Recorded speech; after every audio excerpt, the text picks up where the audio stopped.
النهاردة معانا جامب سوت سوري، الصدر كب والكم من بداية هننزل من تحت الكتف بحوالي 10 سنتي وهنعمل الكم تل.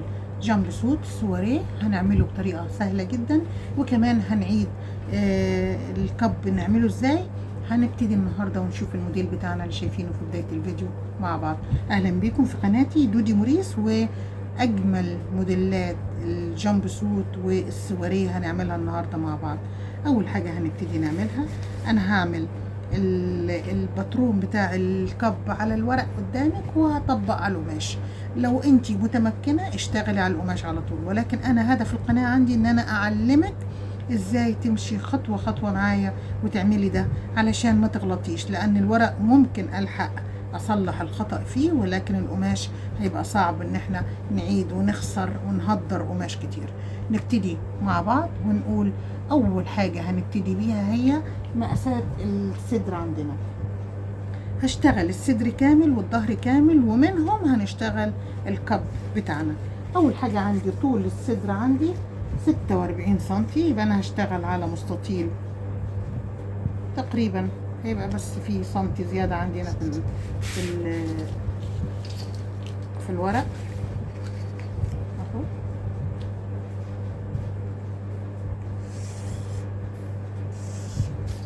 تمام. اعرض حتة عندي طبعا انا مش هوصل للهنش، انا اعرض حتة عندي الصدر هتبقى 24 سنتي كده. طبعا الموديلات اللي فيها كب انا مش بحاول ازود ولا انقص في المقاسات كده.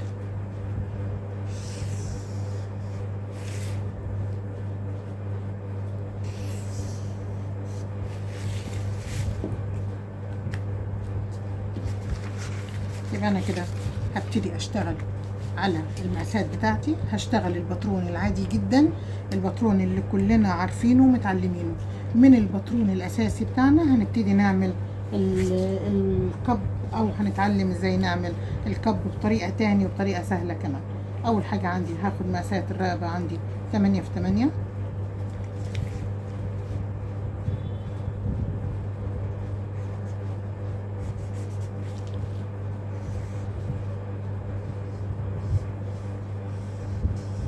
ملناش دعوه بالمقاسات دي خالص. انا بعمل الباترون الاساسي وبناء عليه هعمل الكب بتاعي.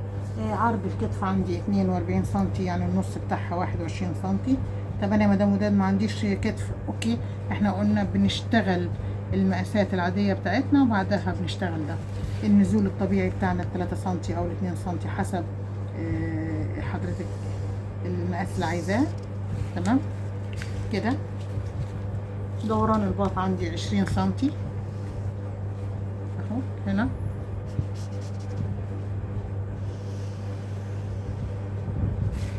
وهاخد منه دوران الباط.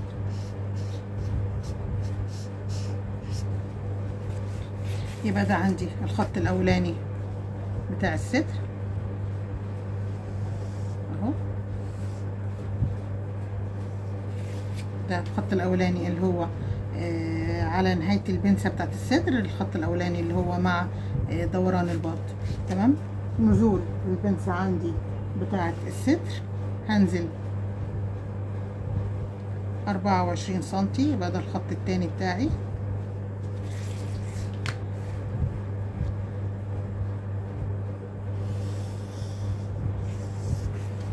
كده الفرق بين البنستين 10 سنتي، يبقى انا كده حددت مقاس اول بنسة عندي كده، وهمد خط عمودي بتاع البنسة. دي المقاسات الاولى الف ب باترون بتاعت اي باترون احنا بنشتغله، مفيهوش اي حاجة صعبة. تمام. طيب انا عايزة اشتغل هنا، هبتدي اعمل مقاسات الكب. هنعمل كب بطريقة تاني سهلة. انا عندي على القناة في طريقة ان احنا عاملين الكب السواري الكامل. هنا هنعمل القماشة لكرة، فهنعمل بطريقة اسهل شوية وممكن تبقى سهلة على حضرتك. هنعمل ايه؟ دوران الصدر عندي 95 هنقسمه على 12. ال 95 سنتي على 12 هتطلع فيها حوالي 7.9 هنقول 8 سنتي. هعمل ايه؟ هبتدي من النقطة دي، من النقطة دي اللي هي فيها الدوران الصدر عندي هنا، ده الدوران بتاع الباط، احنا واخدين الخط بتاعه هنا. هبتدي اخد ال8 سنتي، هبتدي اخد علامات بال8 سنتي اهو، زي حردة البرجل. لو عندك برجل حطي ده واعملي ده نفس حردة البرجل اهو. انا بثبت على 8 سنتي كده. انا عايزة اعمل الدايرة بتاعة الكب، تمام كده. يبقى كده عندي دايرة الكب، انا ظبطت الدايرة عندي.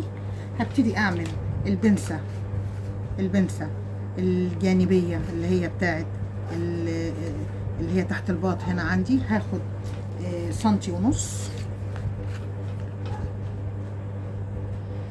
كده، وهنا سنتي ونص، وهبتدي اخد البنسة بتاعت الباط لحد النقطة بتاعت تلاقي البنسة دي مع دي، تمام. يبقى دي البنسة الأولى عندي، دي البنسة الأولى عندي.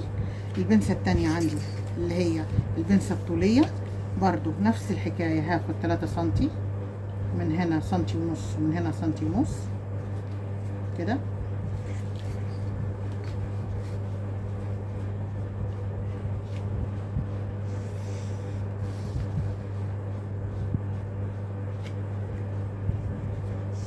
الطريقة دي سهلة جدا اهو. انا كده عملت دوران الكب وعملت عندي البنستين بتوعي. طيب انا عايزة اعمل ايه كمان؟ عايزة اظبط، ابتدي اظبط الشغل بتاعي، ان انا هعمل الكب ده على شكل قلب. هعمل ايه؟ هطلع من هنا سنتي، هطلع من هنا سنتي،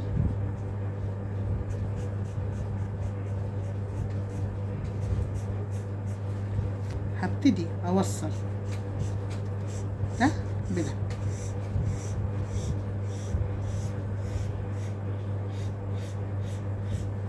كده. الطلوع ده السنتي اللي هنا ده هيساعدني انه يمسك معايا الكب من هنا. هنا طلعت سنتي، هنا هدخل سنتي وهبتدي اوصله للاخر كده. تمام. يبقى كده الخط ده لاغي عندي. انا طلعت هنا سنتي ودخلت هنا سنتي، عملت الزاوية بتاعت الكب دي عشان هي اللي هتبقى هنا تحت الباط ماسكة الكب ما ينزلش او يساعدني في الحركة. طيب ايه في كمان؟ في هنا عندي هبتدي افرغ الجزء ده بشويش،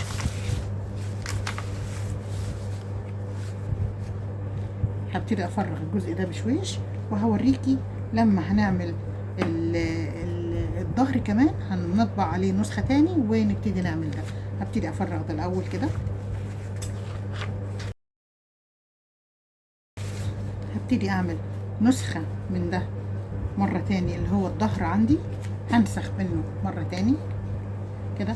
طبعا الظهر عندي هيبقى كده، انا مش مهم عندي انا بعمل ايه الدوران ولا الرقبة من ورا ولا اي حاجة، هشتغل كده عادي.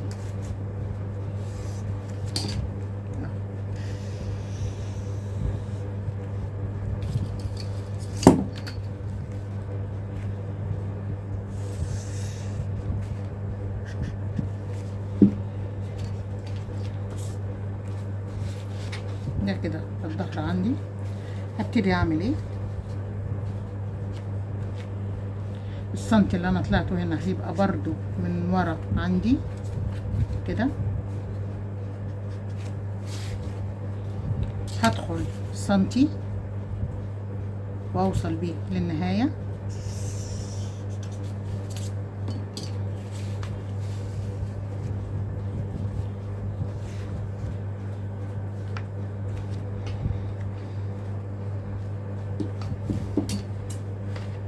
افرغ ده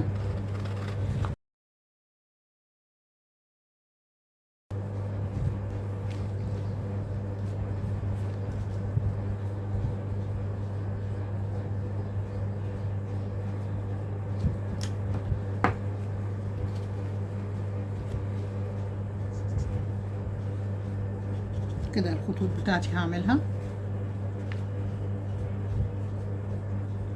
هوصل الخطوط بتاعتي.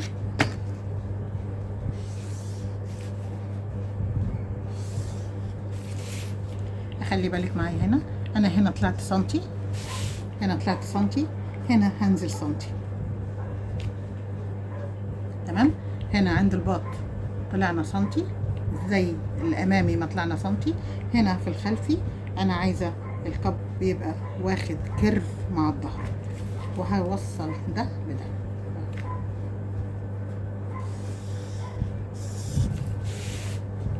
بقى ده الخط بتاعي ده لاغي وده لاغي، يبقى الكب عندي واصل كده. طبعا هنا في سوسته، لما هنيجي نطبق القماش هعمل حساب السوسته عندي. طب في ايه كمان؟ في عندي نص المسافه دي كده، ده هقص الزياده دي.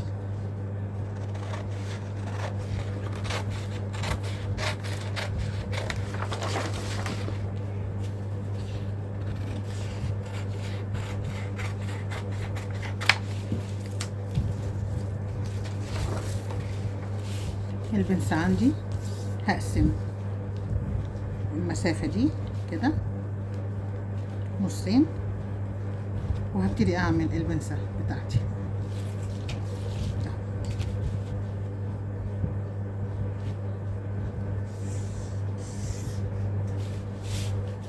البنسة هنا سنتي ونص وهنا سنتي ونص، وابتدي اوصل.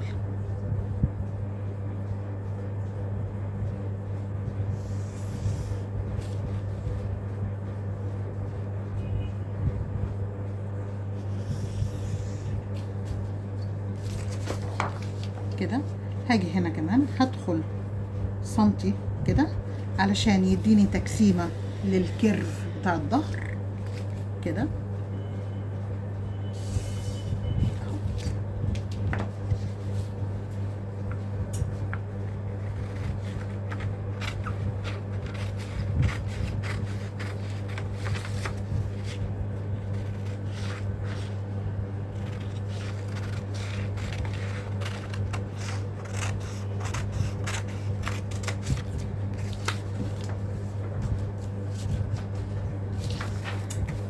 كده هاجي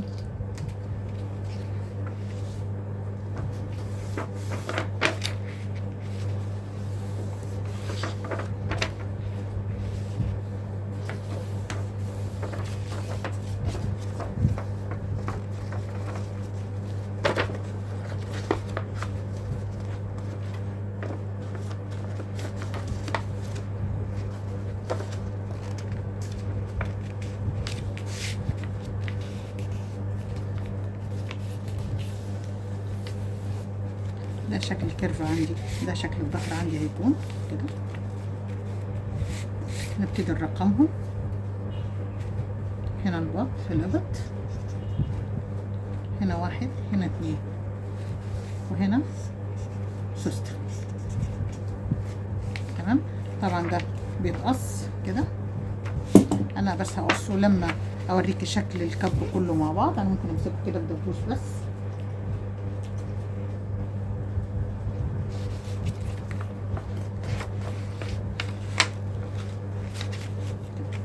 كده خلصنا الظهر.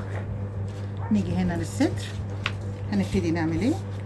هاجي هنا من انا عايزه كيرف للدوران بتاع الصدر. هاجي هنا هعمل السنتي ونص اللي انا واخداهم من هنا وسنتي ونص من هنا، هعملهم هنا عند دايره الدوران بتاع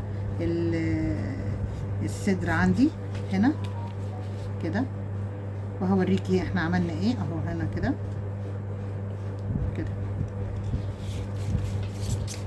هنيجي كده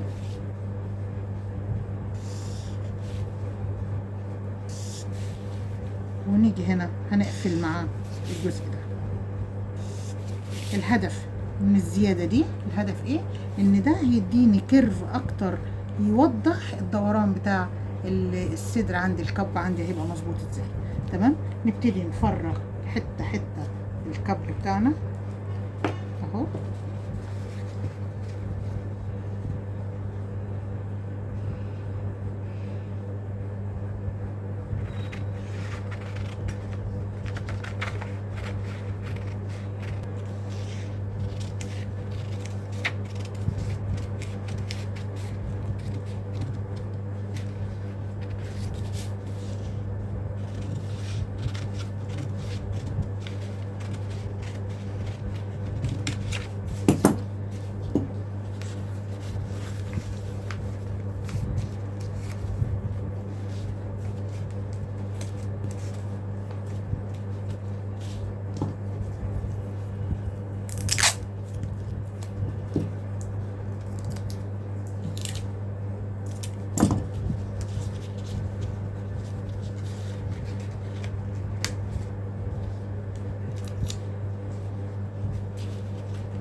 شايفين ان هو ابتدى ياخد الدوران معانا اهو كده.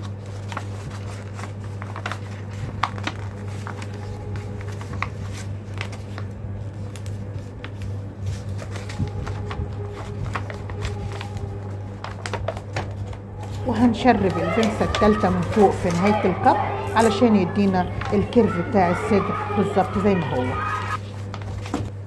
كده. ادي الامامي وادي الخلفي، هبتدي الزقهم عشان بس حضرتك تشوفي احنا عملنا ايه كده.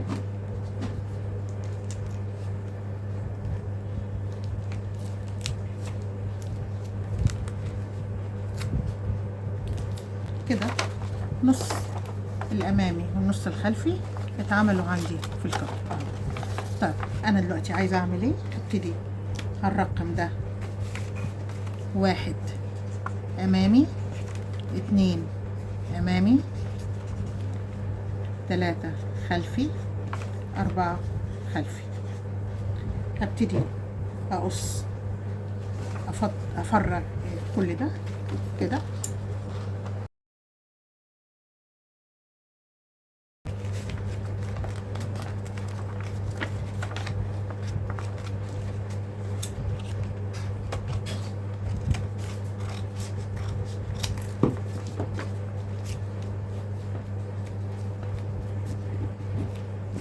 ادي الاربع قطع بتاعت الكب عندي،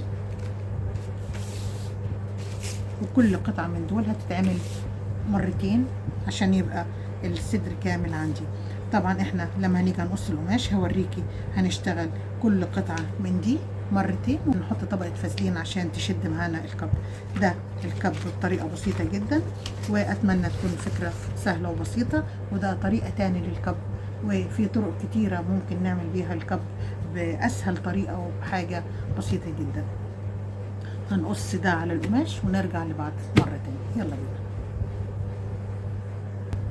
كده طبقنا القماش على 4. طبعا الأمامي بيبقى أقل من الخلفي. أنا عندي أعرض حتى الهانش 102، أنا هشتغل على 104. الربع بتاعها 26 سنتي كده، يبقى أنا هشتغل على المستطيل بتاعي 26 سنتي.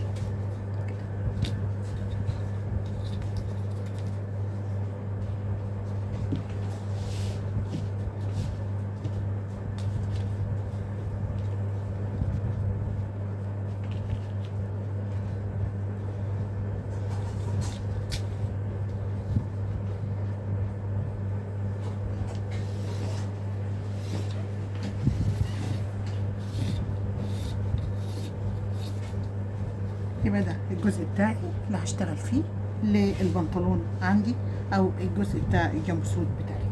طيب هبتدي اعمل ايه؟ هبتدي اخد الاطوال بتاعتي. انا طول البنطلون عندي متر. هبتدي اعمل ايه؟ هسيب الجزء ده كده 5 سنتي في البداية، هسيب 5 سنتي في البداية كده، لان انا ما عنديش كمر كده. وابتدي اخد طول البنطلون عندي اللي هو المتر كده. طب ايه كمان عندي؟ هبتدي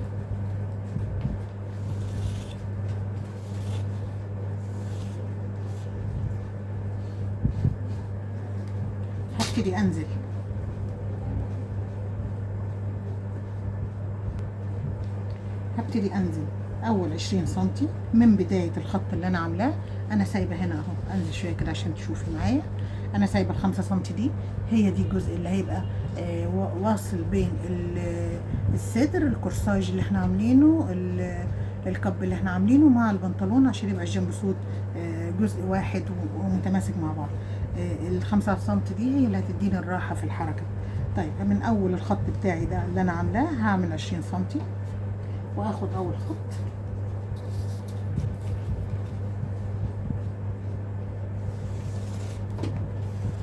ده الخط الاولاني اللي عندي. كده الخط التاني عندي نزول الحجر، انا عندي نزول الحجر هنا 27 سنتي كده. يبقى ده الخط التاني عندي، وهبتدي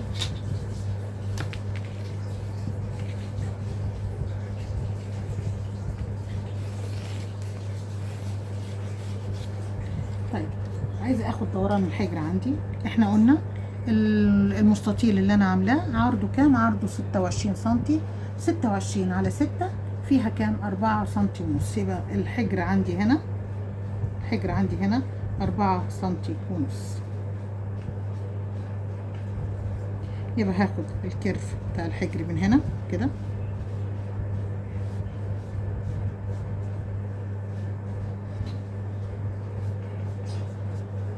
تمام. طيب انا عندي عايزه اعمل خط الركبه. خط الركبه بعمل ايه؟ باخد من اول البنطلون لحد الاخر كده، واقسم نصين.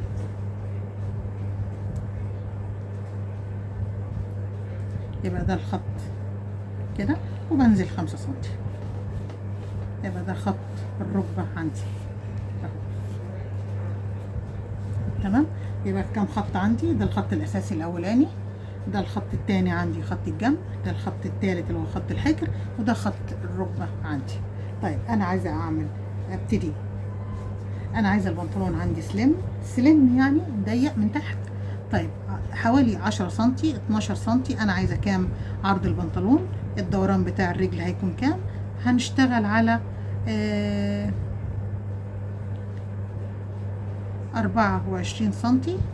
او هنعمل ايه؟ هنبتدي ناخد بقيه مقاسات البنطلون. انا عندي الحجر من اول هنا كده لحد العلامه اللي احنا واخدينها من الحجر، اقسم نصين. يبقى ده خط النص، خط البنسة، خط المكوى، بأي مسمى حضرتك تعرفيه، هو ده الخط الأساسي بتاعنا اللي أنا هشتغل عليه خياطة البنطلون عندي.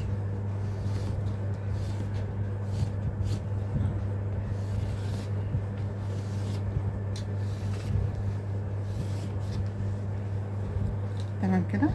وهبتدي اخد من الرجل من تحت، هنزل شويه كده عشان تشوفي معايا اهو. هنا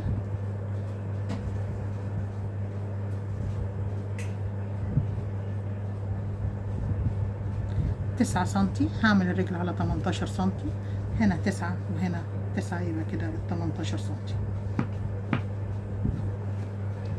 هبتدي افرد تاني هنا كده. يبقى انا خدت هنا 9 سنتي، هاخد هنا عند خط الركبة 10 سنتي. 10 من هنا و10 من هنا. لو انا خدت الرجل من تحت 8 سنتي يبقى هعمل الركبة هنا 9 سنتي. اخدت هنا 20 سنتي يبقى هعمل هنا 21 سنتي. تمام. دايما بيبقى خط الركبة اوسع من خط الانكل من تحت بحوالي سنتي. تمام. هنا هعمل ايه؟ هدخل 2 سنتي،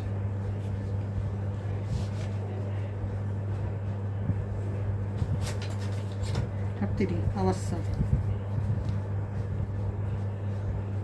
الخط ده نهاية الحجر هنا بالنقطة الأولى اللي عند الركبة اهو، تمام. وخط الجنب عندي هنا ال2 سنتي اللي داخلاه كده،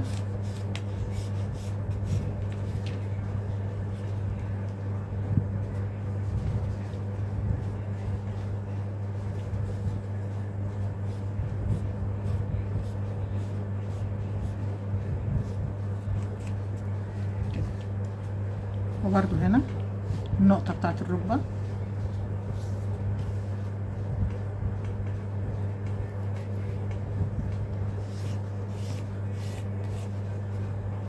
وهوصل النقطة دي بالنقطة الأخيرة في البنطلون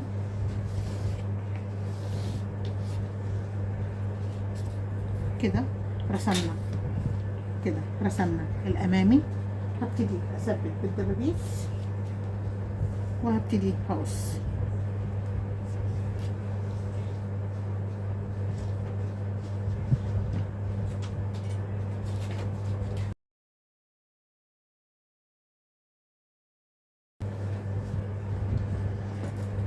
كده قصينا البنطلون كده، طلعنا الامامي، هبتدي احطه على الخلف. الفرق عندي بين الامامي والخلفي الخط ده بتاع الوسط، وده الخط بتاع الجنب، وده الخط الاولاني. طيب هنعمل ايه؟ انا عندي هنا بطلع زي ما انا طلعت من هنا 4 سنتي، 4 سنتي هنا نفس المسافة اللي طلعتها هنا 4.5، هطلع زيهم هنا 4.5 كده. خلي بالك معايا في الحتة دي، انا عندي هنا الخط اهو، الخط اهو 1، هنزل سنتي، الجزء ده هيدي راحة للجامب سوت في القعدة وفي الحركة كده، تمام. وهطلع من هنا كمان سنتي للحجر زيادة، وهاخد الكيرف على الخط الجديد عندي. نشرح دي مرة تاني اهو. انا عندي اهو كده، ده الخط الاساسي اللي هو بتاع الخط الجنب، تمام. انا الجزء ده 4.5 سنتي اللي انا طلعتهم لحردة الحجر، هطلع زيهم تاني هنا للحردة الخلفية بتاعت الحجر، بس انا مش هطلع زيها بالظبط. انا هعمل ايه؟ نزلنا سنتي وخدنا علامة، نزلنا سنتي وخدنا علامة، وهنا دوران بتاع البنطلون طلعنا سنتي او سنتي ونص حسب ما حابه حضرتك البنطلون يبقى ضيق او مرتاح، تمام. وهبتدي اظبط الدوران بتاعي من اول السنتي اللي انا واخداه ده، وهطلع بالدوران بتاع الحجر كده، فهتبص تلاقي ان الحجر الخلفي اخد كيرف اوسع من الامامي، وهو ده اللي هيدينا راحه للبنطلون، تمام. هبتدي اعمل ايه؟ ده خط الركبه اهو هنا، تمام. هبتدي اخد نفس المقاسات بتاعتي، بس هزود سنتي في كل البنطلون.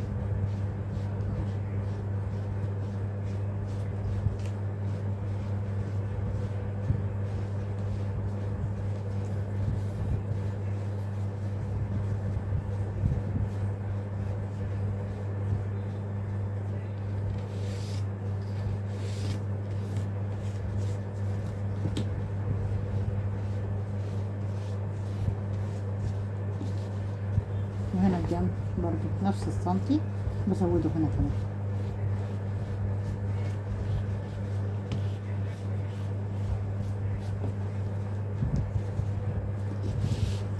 ال5 سنتي اللي احنا سايبينهم، احنا خدنا منهم 3 دوران للامامي، هسيبه هنا في الخلفي عشان انا محتاجه يبقى عندي الكيرف العالي ده شويه عشان خاطر يريح معايا الظهر. هفرغ البنطلون بتاعي كده. قصينا البنطلون بتاعنا، هنبتدي نجيب الكب، ونبتدي نشتغل الكب بتاعنا بالقطعة بتاعته متكاملة. هنظبط القماش ونرجع لبعض بسرعة. كده طبقنا القماش، احنا هنطلع من كل واحدة من دول 4، يعني 2 للأمامي و2 للخلفي، وبعد كده عندي البطانة بتاعتهم. هبتدي أعمل ايه؟ كده قصينا قطع الكب كلها، وكل قطعة منهم 4 مرات، 4 قطع منها. هنبتدي نقص الكم بتاعنا ونشوف هنعمل ايه. يلا بينا. كده هنطبق القماش كده. احنا خلصنا الكب بتاعنا، كل قطعة فيها 4 قماشات اهو، وكلهم نسخة من بعض بالظبط. ادي الكب كامل عندي كده. هبتدي اخد، احنا قلنا زي الموديل اللي احنا شايفينه في الصورة، الكم بيبتدي من اوف شولدر او جزء على الدراع تحت الكتف حوالي ب10 سنتي. دوران الجزء ده عندي 16 سنتي كده اهو. يبقى ده الجزء اللي انا محتاجه له. الفكرة بتاعت الكم ايه؟ الفكرة ان هو كده متطبق 2، هساوي الجزء ده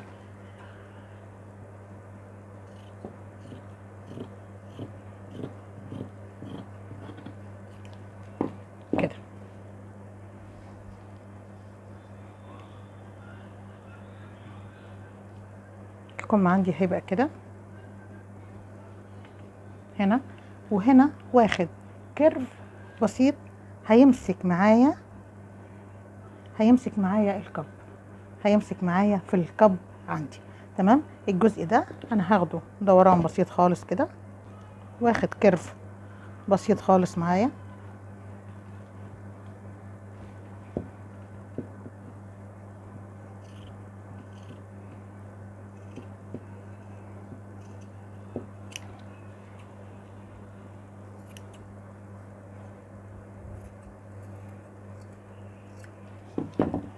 كده تمام. عندي ايه كمان؟ عندي الاسوره، عندي الاسوره عريضه،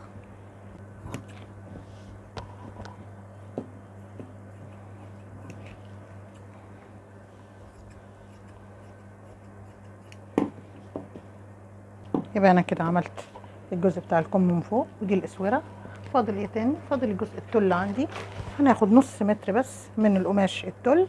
طبعا الجامب سوت ده بياخد حوالي 2.5 متر معانا، عشان خاطر عندنا الصدر الجزء اللي هنوفره من الكم هندخله بطانه للكب عندنا، فبياخد معانا 2.5 متر. القماشه دي عشان كتير من حبايبي طلب مني ان انا اقول انواع القماشات واسعارها تقريبا كام وقد ايه بناخد قماشه. القماشه دي سكوبا، ودي قماشه فيها لكرة بسيطه وفي نفس الوقت جميله في اللبس وطريه جدا.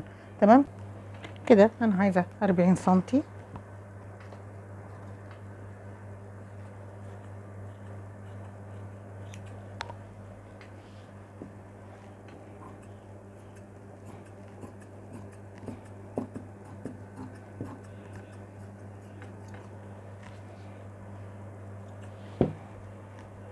طبعا عشان تقطعي قماش مش هيرضى يديك الراجل اقل من نص متر. طبعا ده عشان بيهدر معاهم في القماش وما بيردوش، فالنص متر هيقضينا اهو.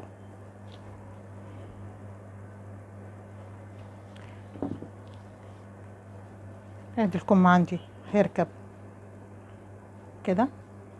طبعا هدي تشريب خفيف للتل ده، عشان التل لو هو قد الدراع بالظبط، لو تنيتي ايدك كده ممكن يتقطع هنا بسهولة، فبدي تشريب بسيط كده كده.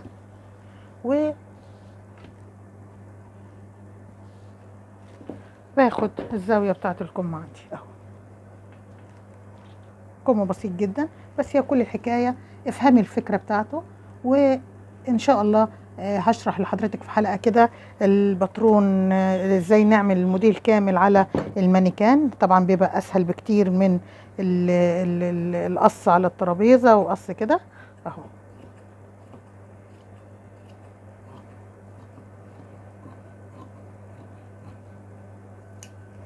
ادي الكم عندي اهو، هيركب بنفس الطريقة كده